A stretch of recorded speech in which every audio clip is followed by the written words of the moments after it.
Morning, ladies. Just gonna do a quick, it's not gonna be quick, as short as I can video about vendor events and trade shows.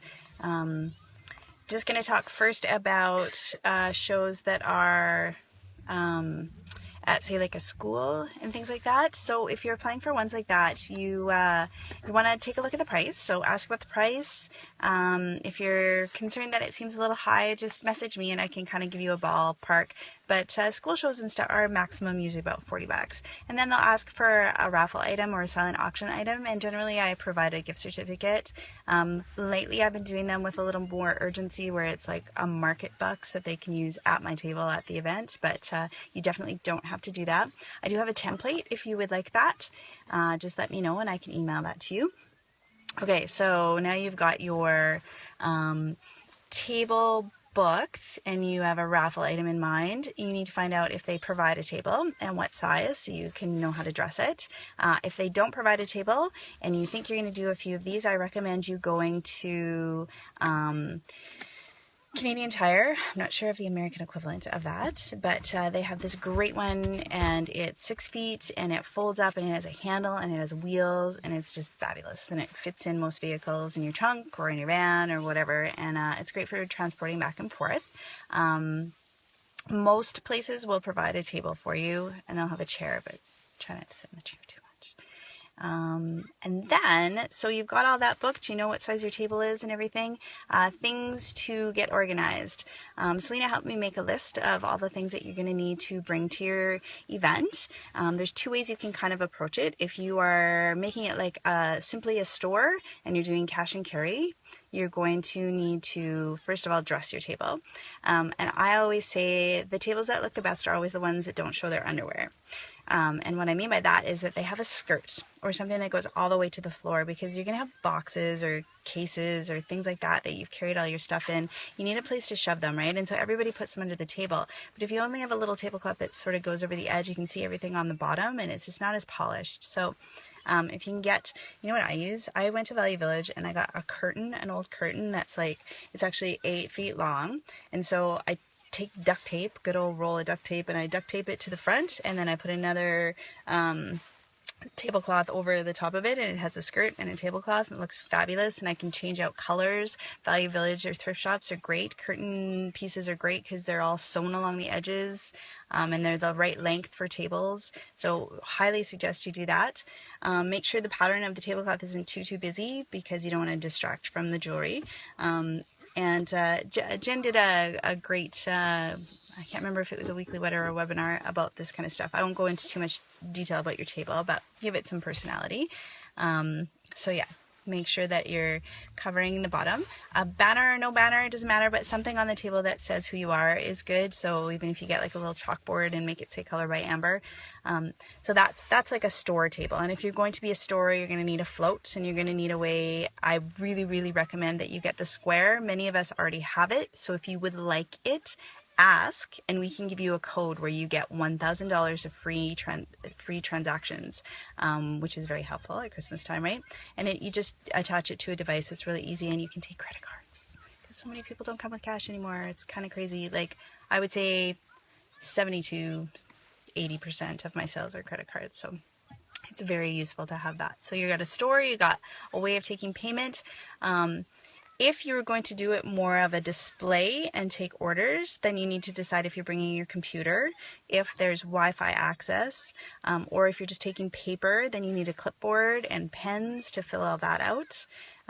Almost all of my tables, unless they tell me I can't, I put an entry forms, and there's some that I can give you a template to print out with a little draw box, and I usually just draw for a skinny or something like that. And collect names, and these draw forms have little things where they check out, hey, I'd really love a pop-up, or like, what's this company I'd like to join. That kind of stuff is all on there too. So make sure you have a way to collect names, or if you're planning on doing a newsletter, you can get them to put their name on a list or something like that. But you need a way to generate leads, right? If you're not a telephone caller, then don't ask them for their phone number. If you're not someone who's going to email, then I don't ask for email.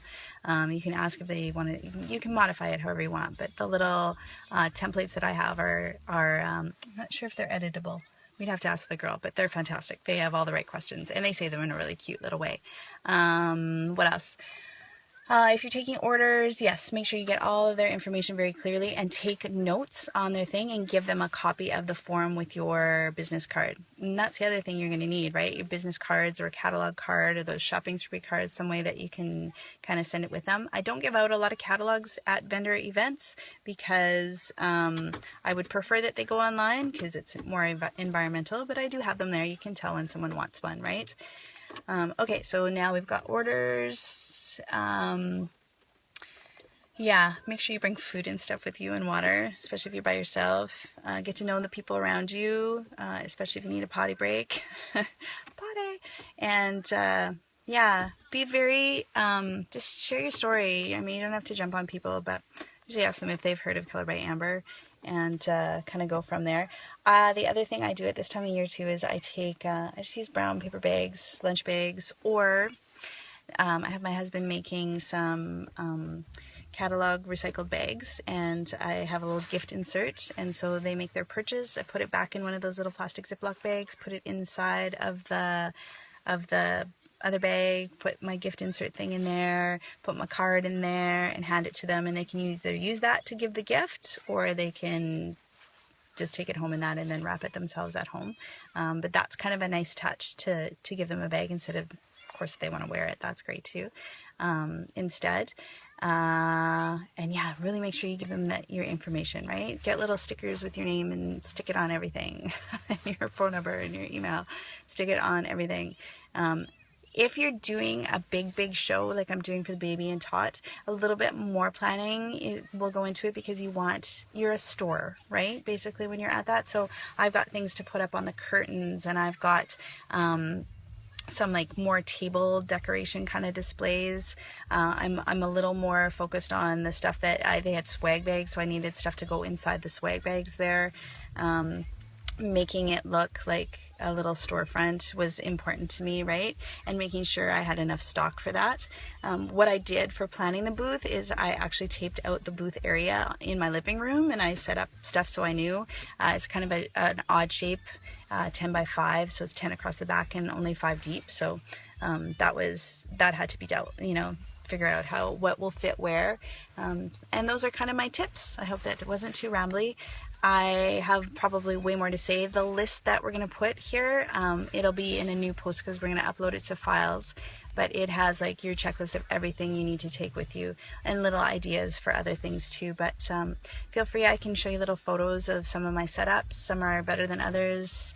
It depends on your space and who's around you too. Sometimes you're a little bit squished, so you have to kind of make do. And just have the tools with you to make sure that you can set up for whatever you need at the time. And I always ask the locations lots of questions. Okay, hope that helps. I hope you had 8 minutes to watch. Okay, bye.